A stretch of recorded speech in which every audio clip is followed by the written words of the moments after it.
Next up, at UFC Vegas 107, we have one of the brand new matchups on the card. Andreas Gustafsson lost his original opponent, and now he's got a brand new one. Trevin Giles stepping up on short notice, and me, Jacob, and Betsam were live on Thursday talking about this matchup. And everybody insisted Trevin Giles was going to open as a favorite, and I said, no, ma'am. No, he will not, because recency bias is a thing, and his record has not been great lately.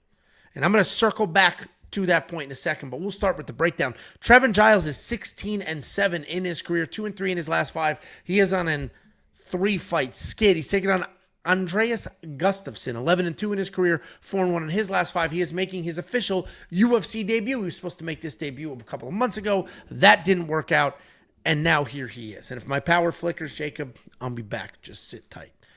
Andreas Gustafsson, solid grappler. Actual wrestling skills. He'll move forward. He'll shoot takedowns. Like most wrestlers, he's going to throw a ton of strikes. Those are designed to back you up, get you out of sorts so that he can shoot a takedown. When he gets you to the ground, he's going to soften you up with elbows and then look for a submission. Despite being a grappler, though, he's got some very real power in his hands. He's taking on Trevin Giles. Trevin Giles is a very athletic guy, and it's his athleticism that gets him through some fights. He's got a great jab.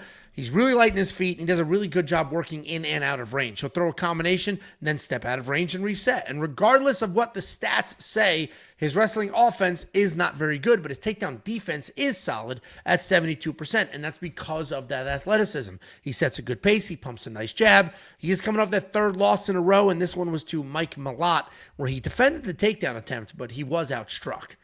Anybody who's going to pick Giles here, and I said this in the quick picks, and I'm going to say it again, anybody who's going to pick Giles is going to use his resume as why they're picking him. But they're going to cite losses. Oh, he lost to Carlos Prates.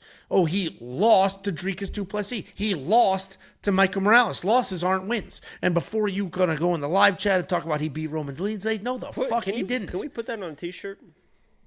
Losses are not wins. I like it. All right. He lost a lot of those fights. And some of you are going to say he beat Roman Dolidze. He didn't. Watch it back. He did not win that fight. Even Jacob knows that. And Trevin was the underdog lock of the week. Oh, bullshit. In that matchup. Oh, my God. I remember sitting on that couch, and you were just as surprised as anybody. What couch? I bet outside, you don't. Outside at my old house. The good old Watching days. it where? Watching it how? In the backyard on the roller TV. Okay. I remember, dude. Hey.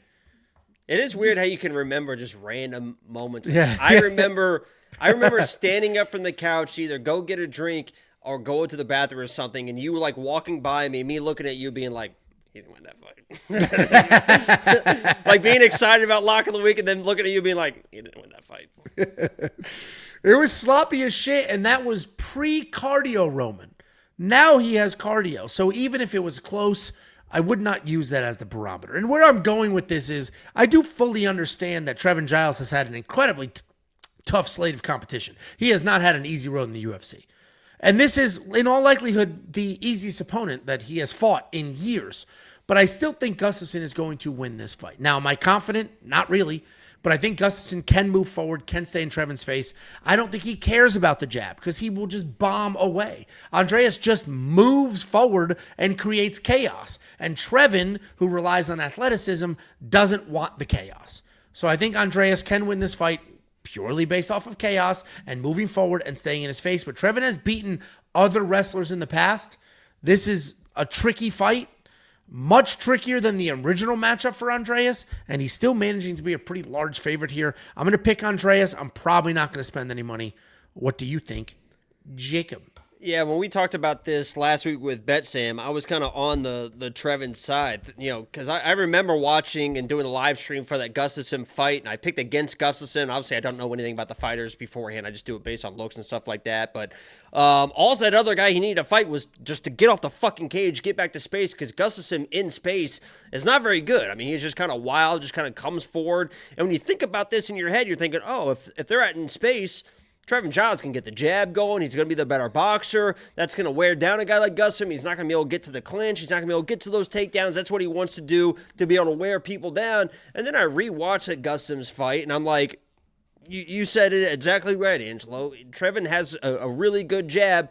Gustafsson does not give a fuck about Trevin Giles' jab. He is not going to stand in front of Trevin Giles. Like, literally, if you watch the start of that second round, he had so much success against the cage. He literally just bombed a right hand into the clinch, and then they're back in the clinch, and that guy went fucking nowhere. This guy, Andreas, knows what he is. He knows what he needs to do, what he wants to do. That is just getting tight, grab a hold of you, and just muscle you, either in the clinch with elbows and knees, or eventually work to the takedown. But the good part about that fight was he showed he doesn't really need the takedown. He can just control, but he's just so physical against the fence that he can just hold you against the fence, just wear you down, and once your guard starts dropping, you get a little bit more desperate trying to get out the fence. That's when you drop your hands with the underhooks, the elbows come, the knees come, and Trevin has shown that he's not the most durable guy at times. So while I do like Trevin Giles, right, he is a former Lock of the Week, he does have good takedown defense, and if he can turn this and just kind of master and mold this somehow into a boxing match, he's going to win. Like, against Mike Malak. Mike Malak just fucking stood in front of him, was eating those jabs and had some issues, but Andreas is not a guy that just stands in front of people and just boxes them. He gets in your face, he grabs a hold of you. The smaller cage of the Apex is just going to be even easier for him to do that, right? He was there for the Contender Series fight, and you saw how easy it is, 3 steps basically to grab somebody instead of running across the big cage. So I don't think he's going to give a fuck about Trevin's jab. And if Trevin doesn't have that jab, he's like not the most dangerous guy in the world anywhere else, honestly. So he's a pretty good scrambler, good takedown defense, but Gustafsson probably is just going to fucking bully his way to a win. I don't know if he's going to find a finish, but he could. So I like Andreas. Yeah, I mean, we are on the same side here. We don't have DraftKings fantasy pricing because this is a newer matchup on the card. We also do have bet openly odds. The bet openly odds are even tighter than the real ones. Real ones have Trevin Giles at plus 135, minus 165. The other side, bet openly split that difference. It has plus 149 to minus 149. Trevin at plus 149 is like an enticing bet. Especially, like I said, if you look at the resume and you deep dive those losses, but I got to get out of this mindset of betting people based off of how well they did in a loss. And let's look at what people have been doing in wins. And it's been just a long road for Trevin. I also think I could be 100% wrong here. Pretty sure he's a full-time police officer. And if he is, good. He's got a pension. He's got great insurance. And he should stay that for a long period of time. But I'm not a cop. And he should stay that because, you know what's funny? Like, I feel like I have to say that because people are going to think I am and then, like, treat me fucking different, which is so weird to me. Oh, my God, it's raining, Angelo. Oh, God. It's thundering like crazy. Oh, my God. What are we going to do? What if all of a sudden the fucking power goes out? Oh, my. Do you think that fucking idiot timed that? Or do you think that was a setup? Was that a setup? Did his dumbass click the button?